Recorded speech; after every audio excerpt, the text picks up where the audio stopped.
What's up guys? Welcome back sa aking YouTube channel. For today's video ay gusto ko lang i-share sa inyo guys itong mga coins from Norway. So nabiyahe kami before sa Norway at meron tayo ditong mga ilang coins.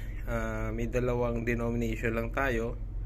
So unfortunately wala na tayong ibang denomination ng mga coins. Meron mga banknotes at i-share ko sa inyo ngayon guys sa next video. So dito lang muna tayo sa mga coins.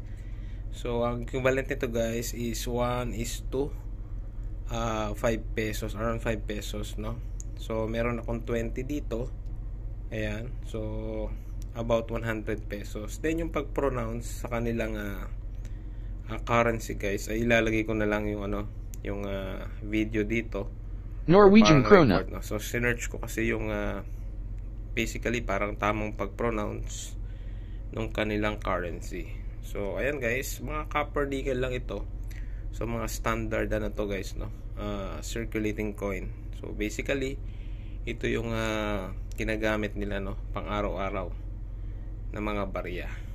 So ayan yung kanya itsura guys. Ito yung sa kabilang side.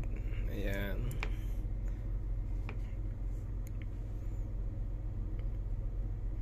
So ito guys, sa pagkakaalam ko ay from 1996 to 2016. So ilalagay ko na lang din guys yung ibang information regarding dito sa coins na ito. So nag-search ako guys ng mga iba pang coins. So may mga ibang denomination pa nga. And then magpapakita lang din ako sa inyo guys ng nung mga parang screen record nung mga coins nila, especially mga commemorative coins. So ito kasing mga guys, mga foreign coins, hindi na ako masyadong nagko-collect nito since before kasi na nakakabili ako ng per kilo kung napanood yung mga ibang vlog ko. So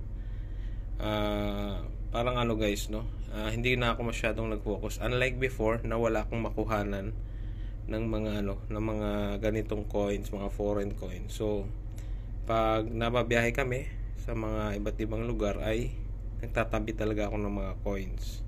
So sinishare ko din naman sa aking vlog, no, yung mga coins na na nakukuha ko or pinapapalit ko sa ibang bansa. So nag-search na lang ako guys ng mga ng mga commemorative, no. Ayan. Yan din ang isa sa mga kino-collect ko ng mga foreign coins. Pero dito sa mga guys na sabi ko nga hindi na masyado na kino-collect ko, so naghahanap na lang ako minsan nung mga commemorative coins. Ayan, kung meron mang silver or gold. So may papakita ako sa inyo guys na screen record nung mga Norwegian coins or krones or krone. At check nyo na lang guys, no, itong mga nito, mga commemorative coins. So mostly guys, yung mga napansin ko dito is ang denomination nila is 20. At the same time mga guys, no, mga 20 tapos Nordic gold, no. So pag sinabing Nordic gold, siya guys, no, parang combination siya ng different different metals, no. I'm not sure kung yung pinaka percentage, no. Basta ilalagay ko na lang dito guys sa baba yung mga mga metal composition na bumubuo sa Nordic gold. So yun lang guys, basically share ko lang sa inyo ito kasi wala naman masyadong special, no, sa coin na ito. And then yun nga, dalawang denomination lang meron tayo. So sa mga susunod na araw guys, i-share ko din sa inyo yung mga banknotes naman ng Norway, no. So ito lang muna guys para sa video na ito.